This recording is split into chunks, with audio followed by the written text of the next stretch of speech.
అనంతపురం జిల్లా హిందూపురం నియోజకవర్గం వైఎస్ఆర్సీపీ కార్యాలయంపై టీడీపీ నాయకులు కార్యకర్తలు చేసిన దాడిని మాజీ ఎమ్మెల్యే పార్వతీపురం నియోజకవర్గం వైసీపీ సమన్వయకర్త అలజంగి జోగారావు తీవ్రంగా ఖండించారు. సోమవారం పార్టీ నాయకులతో నియోజకవర్గ కేంద్రంలో గల జిల్లా ఆసుపత్రి రోడ్డు అంబేద్కర్ విగ్రహం వద్ద నిరసన కార్యక్రమం చేపట్టడంతో పాటు అంబేద్కర్ విగ్రహానికి వినతిపత్రం సమర్పించారు.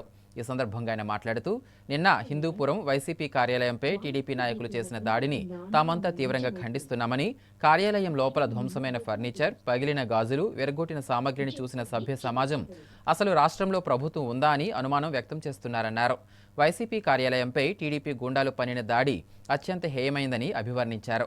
రాజకీయాల్లో అసహనానికి ఇది నిదర్శనమని, దాడికి పాల్పడిన వారిని పోలీసులు వెంటనే అరెస్టు చేసి చర్యలు తీసుకోవాలని డిమాండ్ చేశారు. ప్రజాస్వామ్యం పట్ల, ప్రజల పట్ల సద్భావం లేని స్థానిక ఎమ్మెల్యే నందమూరి బాలకృష్ణ ఇంతవరకు ఈ దాడిని ఖండించకపోవడం చాలా బాధాకరమన్నారు. ఇప్పటికైనా చంద్రబాబు తన బుద్ధి మార్చుకోకపోతే ప్రజలే బుద్ధి చెప్తారని హెచ్చరించారు. ఈ కార్యక్రమంలో వైసీపీ నాయకులు, కార్యకర్తలు పాల్గొన్నారు.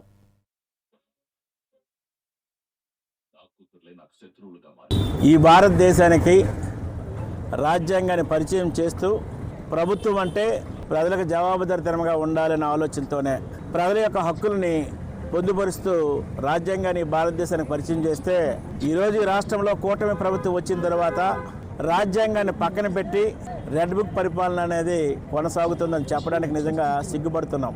ఎందుకంటే నిన్న అనంతపురం జిల్లాలో ఉండే హిందూపురం నియోజకవర్గంలో వైఎస్ఆర్ కాంగ్రెస్ పార్టీ కార్యాలయంపై తెలుగుదేశం కూటమి నాయకుల కార్యకర్తల యొక్క దాడులను నిరసిస్తూ ఈరోజు అంబేద్కర్ గారికి వినతిపత్రం ఇవ్వడం జరుగుతుందని. మరి ముఖ్యంగా ఈ రాష్ట్రంలో ఒక చేతకాని ప్రభుత్వం, ప్రజా వ్యతిరేకమైన ప్రభుత్వం నడుస్తుందని చెప్పడానికి నిజంగా బాధపడుతున్నాం. ఎందుకంటే ప్రజల యొక్క అవసరాలు గుర్తించి వాళ్ళ కష్టకాల్లో భాగస్వాములు అవ్వాల్సిన బాధ్యత ప్రభుత్వానికి ఉంటే, ఈరోజు ప్రభుత్వం అనేది భయభ్రాంతులు క్రియేట్ చేసి, మరి ముఖ్యంగా ప్రతిపక్షాలు గొంతు నొక్కాలని ఒక ఆలోచన చేసి ఈరోజు ప్రతిపక్ష పార్టీ కార్యాలయాలపై కూడా దాడులు చేసే దయనీయ స్థితికి ఈరోజు ఎన్డీఏ కూటమి కార్యకర్తలు కానీ వాళ్ళ నాయకులు వస్తున్నారు. మరి ముఖ్యంగా ఈ హిందూపురంలో స్వయాన అక్కడున్న ఎమ్మెల్యే నందమూరి బాలకృష్ణ గారు అక్కడ పర్యటన చేస్తున్న సందర్భంగానే కొంతమంది కార్యకర్తలు వెళ్ళి ఈరోజు కార్యాలయంపై దాడి చేస్తే కనీసం ఇప్పటివరకు కూడా నోరు మెదపలేదు బాలకృష్ణ గారు.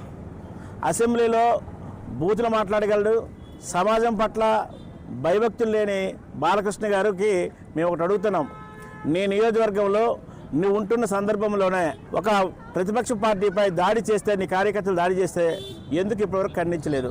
ఈరోజు వైఎస్ఆర్ పార్టీ కార్యాలయాలపైన, కార్యకర్తలపైన దాడులు మరి సహించమము, అవసరమైతే మేము కూడా రోడ్డు మీదకి వచ్చి మీతో పోరాటం సిద్ధంగా ఉన్నామని చంద్రబాబు నాయుడు హెచ్చరిస్తున్నాం.